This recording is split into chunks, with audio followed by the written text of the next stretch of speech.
Hello students, good morning to all of you. Welcome to this virtual class. Today's topic is occupational structure on the eve of independence. Occupational structure on the eve of independence. First of all, what do you mean by occupational structures? Occupational structure refers to distribution of working person across different industries and sectors. It means the population, those who are working in different areas in the sense some people who are working in agriculture sector, some people who are working in industrial sectors like small scale industry, large scale industries, cottage industries, and some other persons they are doing the trade or business, commerce, different kinds of transportation facilities, communication facilities. So whenever these people are engaged in the different types of professional work and they are doing their livelihood, so accordingly we will classify the different occupations. So these are the mainly three occupations that depend on the primary sector, secondary sector, and tertiary sectors. Primary sector, secondary sector, and tertiary sectors. So now clear about the meaning of that occupational structure. So during this colonial period, the occupational structure in India showed the sign of change. The state of occupational structure during the British rule can be summarized as under like this: occupation, primary sectors, and this occupation is given in the year of 1951. In the year of that 1951, it means the primary sector total percentage of people they are depending on that people on that primary sector people were depending on the agriculture sectors, that is in the primary sector 72.7%, and this can be classified agriculture labor, forestry, fishing, animal husbandry, plantation, mining. So what do you mean by the agriculture sector? You have already known from your 9th or 10th class that extraction of land, extraction of land, it means primary occupation. This is also primary occupations or predominance of that occupational structures. The agriculture sector accounted for the largest share of workforce with approximately, well, always we are saying that 75%, but in the year of 1951 that was exactly 72.7%, and agriculture sector 50%, agriculture labor 19.7%, forestry, fishing, animal husbandry and plantation 2.4%, and mining is 0.6%. So it means that if you will say that 72% is that primary sector people, so remaining or that secondary and tertiary sector, this is only 28%. So that variations in the different states, another striking aspect on the growing regional variations, like that state of Tamil Nadu, Andhra Pradesh, Kerala, Karnataka, Maharashtra, West Bengal witnessed decline in independence workforce in the agriculture sector with the commensurate increase in that manufacturing and services sectors. Similarly, during the same time, there had been an increase in the share of the workforce in agriculture sector like Odisha, Rajasthan, and Punjab. Sorry. So these are the different percentage of people depending on the primary sectors in the different subjects. And second one is the secondary sector. Secondary sectors that percentage is only 10.1%.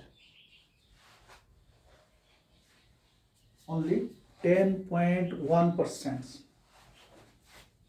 Small scale and large industry 9.0%. Building and construction 1.1%. That is in the year of 1951. So it means a significant source of occupation on the eve of independence, barely 9% of the working population in India was engaged in manufacturing industries, mining, small, large, and industries. So whenever we are saying that in India in the year of 1951 only the 10% people were the depending on that secondary sector, and small and large scale industry 9.0% and building and construction 1.1%. But if we will compare in the developed countries or with the developed countries, 32% in USA, remember it, 32% in USA, whereas India is at 10.1%, 42% in England,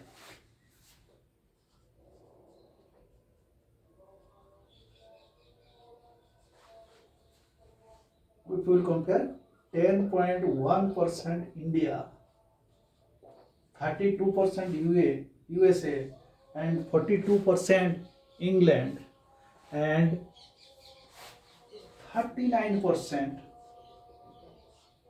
Japan.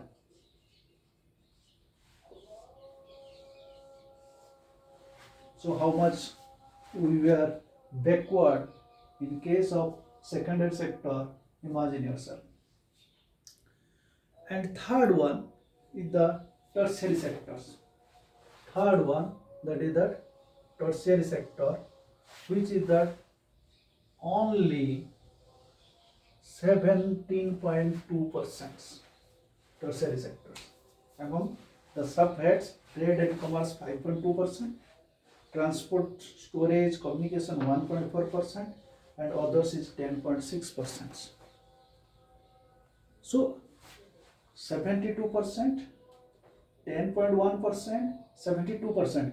Primary sector 72.7%, secondary sector 10.1%, 17.2%. So it means that is that the growth of these sectors are unbiased. How much? Think yourself. When that high, that 70 high is 72%, another is the lowest, the 10.1%. So whenever we compare this primary sector and secondary and tertiary sectors, the country which is developed, that country's people, that working population, they depend more that secondary sector and tertiary sector than that agriculture sectors. So with this table, we can say that this is that unbalanced growth of our Indian economy. Growth is said to balance when all sector of the economy are equally developed. However, in case of India, secondary and tertiary sector we are in their infant stage of growth. That is why it is to be called that unbiased growth. So we can conclude that during this independence period, or whenever India got that freedom in the year of 1947, and we calculate these types of data in the 1951, whenever we compare with the developed country like USA, England, and Japan, so we can say that this is to be called that unbalanced growth, or it is not that in that equal balanced growth. So it means this table shows that if we will compare in the 2011, we will compare it in the other tables, that in the year of 1950 to 90, then you will imagine how much was the backward situation on the eve of independence. So next we will switch over to infrastructure of the economies. Infrastructure of the economy, that is that infrastructure on the eve of independence. Next, infrastructure on the eve of independence.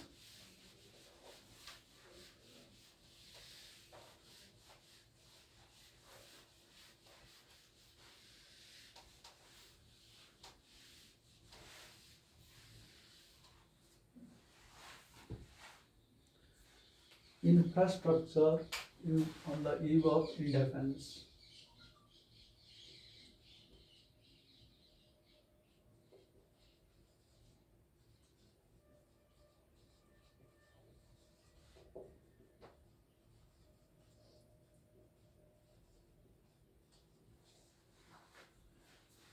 You have already known in that class 9 and 10th what do mean by infrastructure. The infrastructure means directly or indirectly what helps or supports for the growth of that growth of that economies, for the development of the economy, or for that industrial sector. That is to be called that infrastructures. Infrastructures. It means to produce that finished goods and to sell these goods in the market, and by selling these goods the money comes to that entrepreneur pocket. So this circular process, which way that was origin and it ends, it means how the money comes to the entrepreneur's pockets, or that how that money comes to that individual pocket and spends it, again that money comes. This circular process, directly or indirectly, that facilities are to be called that infrastructures. So the infrastructure facilities, British rule, were very poor. This infrastructure can be divided into two parts: economic infrastructure and social infrastructures. So we'll discuss one by one in the next chapter. But whenever we are discussing on the eve of independence, what are the conditions of that state infrastructure of that Indian economy during that British rule? It means some efforts were made to development basic infrastructures like road, railway, transport, communications, water transport, air transport, etc. Banking facilities, communication facilities, health facilities, water facilities. These are different types of infrastructure we will discuss in detail in the next chapter. But this is the introductions about the infrastructures and what are the conditions or the state of the infrastructure during the British rule. That is our basic analysis. So first infrastructure is road. Road is that first infrastructure. The colonial administrations could not accomplish much on construction of road due to that scarcity of funds. Likewise, at present, the roads which are the Pakka road, 3 ways, 4 ways, 6 ways lane, that time there was no such type of roads. I don't want to discuss as a 12th class students like in the more in the history, but shortly we'll discuss what were the condition during the British rule of that road. The road were built primarily served the interest of mobilizing the army and shifting the raw materials. That were the objectives primarily. So there always remained on aqueduct storage, shortage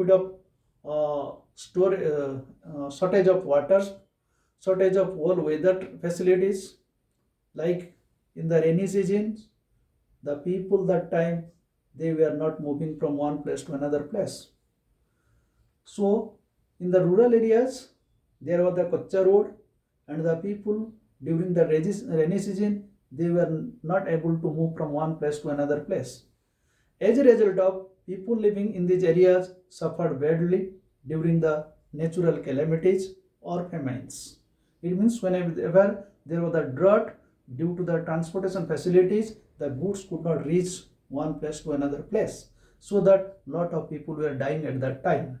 So it means above all, the road construction was not updated during the British period when the Britishers were ruling to our countries by the colonial systems. Secondly, there is the railways.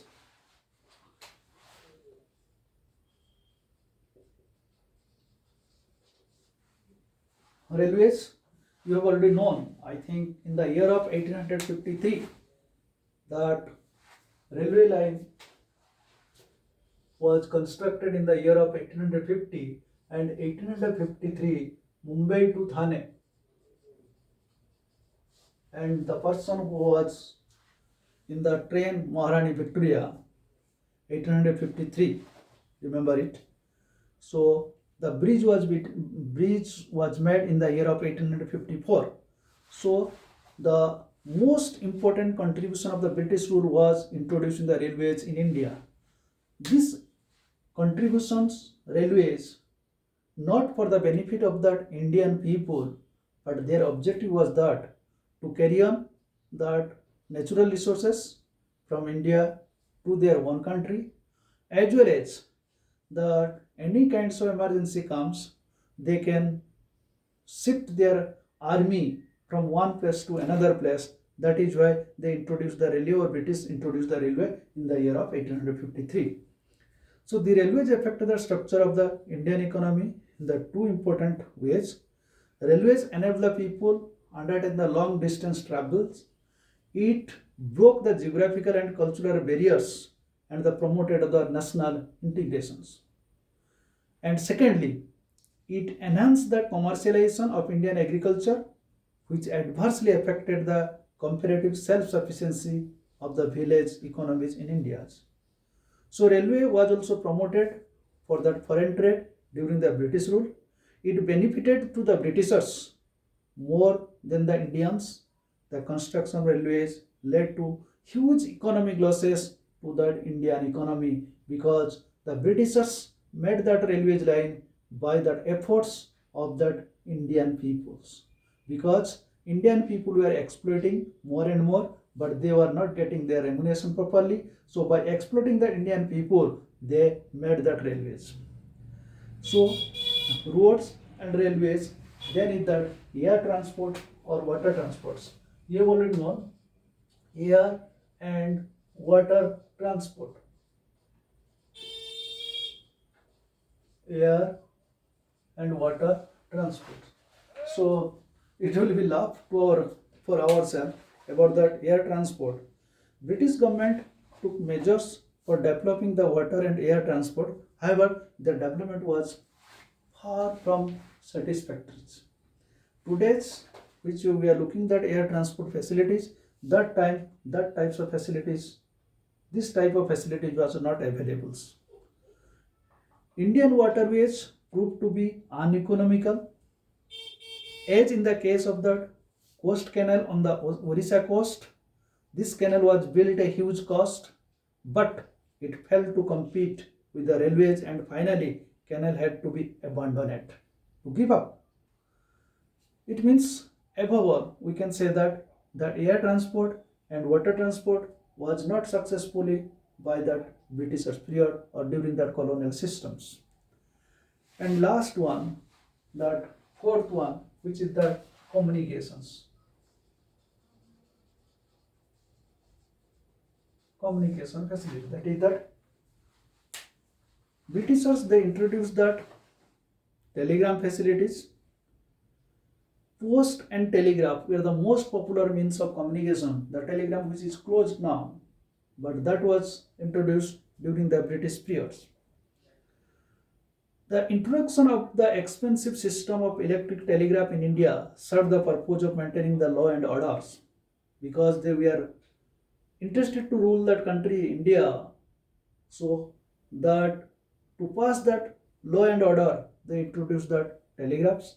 The postal services, despite serving a user public purpose, remained all through inadequate.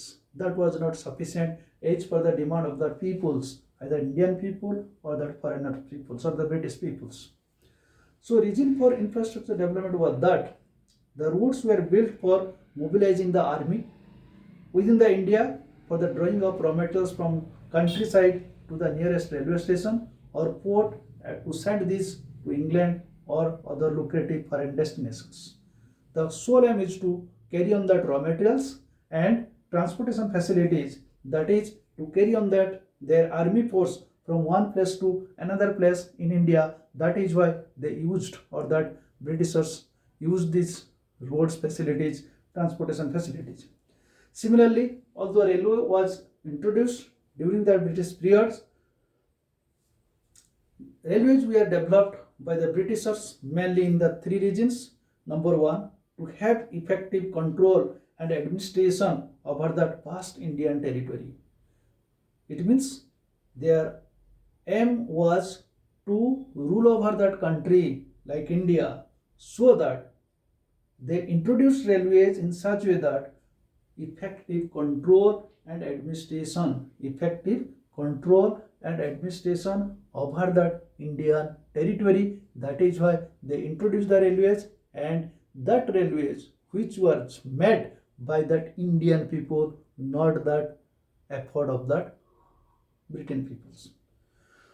To earn profits through foreign trade by linking the railway with the major ports. It means road was essential to carry that stations, and from one place to another place carry on railways, that they have to earn that profits. That is why they introduced the railways. And whatever the profits, third point, whatever the profits are to be earned by the Britishers, that profits will be used for themselves, not for the welfare of that Indian peoples. The system of electric telegraph was introduced at a high cost to serve the purpose of maintaining law and order. So, after analyzing of this infrastructure facilities, road, railways, air and water transport and communications, we may conclude that by the time India won its independence 1947 and the impact of 200 years approximately British colonial rules was already showing on all aspects of Indian economy, and we can say that following points we may discuss clear about the economic underdevelopment during the British rules. What are the points? To constant per capita income over a long periods, that is called stagnant economies. Increase the dependency of population on agriculture sectors, that more and more people depend on the agriculture sector as per that unbiased of the different sectors, that is primary sector, secondary sector and tertiary sectors. And they introduced that zamindari systems, land tenure systems. They did not improve that land, that is the land reforms, which was not possible during that periods. Similarly, they cultivated the process in that agriculture sector of the traditional methods at present, which we are using, that yielding of variety seeds, fertilizers, pesticides, insecticides, different kinds of manures or irrigation facilities, that was not available at that time. Similarly, high frequency of the famines, because if there will be there will not be that any kinds of rainfall as per the requirement of the farmers, so that should be the drought. So there will not be any arrangement to save from that famines or the drought. Destruction of the Indian handicrafts, most important points, and inadequate of industrializations, so that Indian economy was stagnant. Although there were some positively constructive rules of the Britishers, self-sufficiency in food grains productions, better means of the transportations, check of famines, shift of monetary economics, and effective administrative step up. So the British government had efficient administration systems which served a radio reckoner for Indian policies. So these are the conclusions. We may conclude here that what are the state of Indian economy on the eve of independence?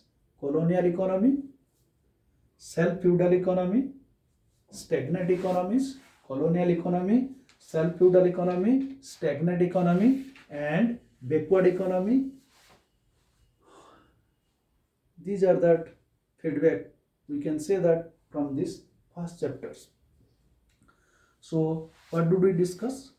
That revision of that key points, we can say that basic purpose of the British rule India, what were the objectives, Before the advent of the British rule, that prosperous economy, agrarian economies, effective of the British rules, and we discussed already in the agriculture sector, industrial sector, foreign trade and infrastructures, foreign trade and infrastructures and occupational structures. I think the first chapter is finished. And what were the questions in this first chapter which is given in that at the end of this chapter? You must do your homework. Thank you.